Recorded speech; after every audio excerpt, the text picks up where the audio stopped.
Kia ora. This is Deirdre. This is from my backyard to yours. And I guess for me during this 2020 lockdown, it's made me realise and appreciate being able to view other people's backyards on YouTube. So one of my favourites is Stephen Hayes out of the UK. He does amazing reports and updates on the happenings in his apple orchard. And I don't for a minute pretend to be anything like as knowledgeable, but I thought I'd share some of my experience here on our property in Dunedin, Otago. From my backyard to yours. So we've got a number of apple trees that we planted when we first arrived. A number of cookers. This one is a lovely Monty surprise. The one in the back there, you can hear my dog, can't you? Very prolific small apple up in the back there. I planted it alphabetical from B on this end to something along the other end. So I would guess that's Blenheim Orange. But it's a beautiful orange small apple, and it's a late season one. So just as the winter's coming in and you want something a bit tangy, but a little bit sweet, it's a very nice apple. This one here, often we pick up as windfalls. It's a little bit out of convenience because we don't remember to come and pick them as much as anything, but this particular apple is so sweet when it's on the ground, and we try not to share too many with the birds. And this is a smaller, less established tree. They were all planted at the same time, so it's always difficult to know why some seem to thrive and others are a bit slower. I do intend to get in here this year and put some side dressing minerals and composting on these trees, and they will be very happy for it. This particular tree is looking a bit sparse and sad.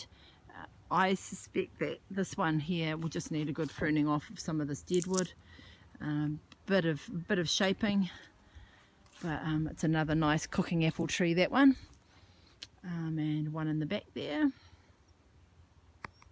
Here's another tree here.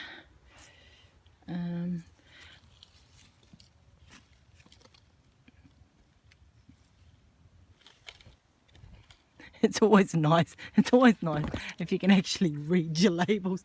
I spent all this time pokering the labels on wood, thinking they would be durable and last, but in actual fact they have faded as much as anything else. So if anyone's got any labelling ideas, put it in the comments below, please. But I have got a plan in the house and in a book that I am pretty careful about noting down what varieties I plant where. So this particular one is Surprise. I found it in a catalogue. It's not a particularly old tree. I think it's around like 1940s or something like that.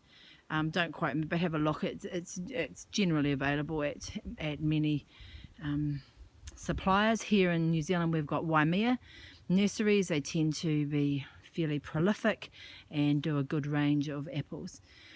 The reason I was really drawn to this particular apple is there is in South Canterbury, near where my brother used to live in Blue Cliffs, there's a spectacular, I call it spectacular, roadside apple. And this roadside apple was very like, it had a yellowing, sort of a golden colour on the outside, a very light skin, and a very sweet apple. And then I had an abundance of them at one point when I'd stopped to do a roadside pickup, and I cooked them. Oh, they're amazing. They just absolutely fell apart. So it stays in my mind as a great eater and a great cooker. But this tree, it's not exactly the same, but it's certainly a beautiful fruit. We had a very light harvest off it this year, but it's still just getting going, and it will come. But it's a slightly square, if you'd like to call it, apple at the base, and it kind of flares out nearer the top to a sort of an oval sort of shape. And then there's another couple of apple trees in there.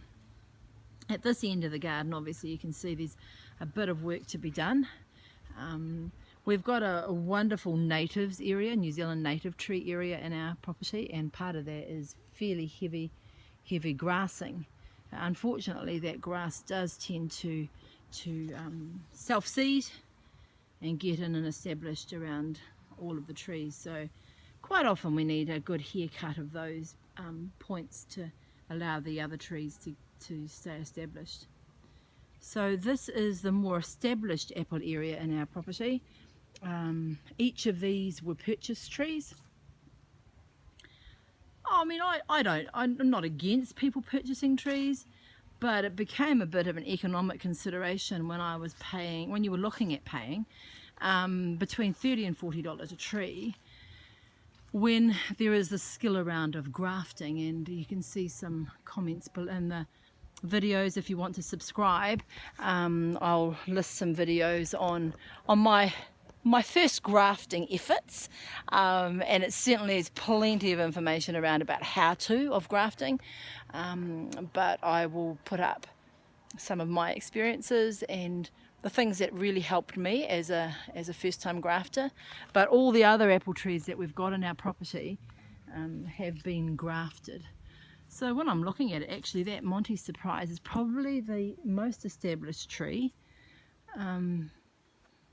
And I was thinking just the other day whether it's the fact that it's, you know, more directly into some good topsoil there, whereas along this end there tends to be a little bit of water run through underneath the trampoline there, so whether they just don't enjoy that quite as much.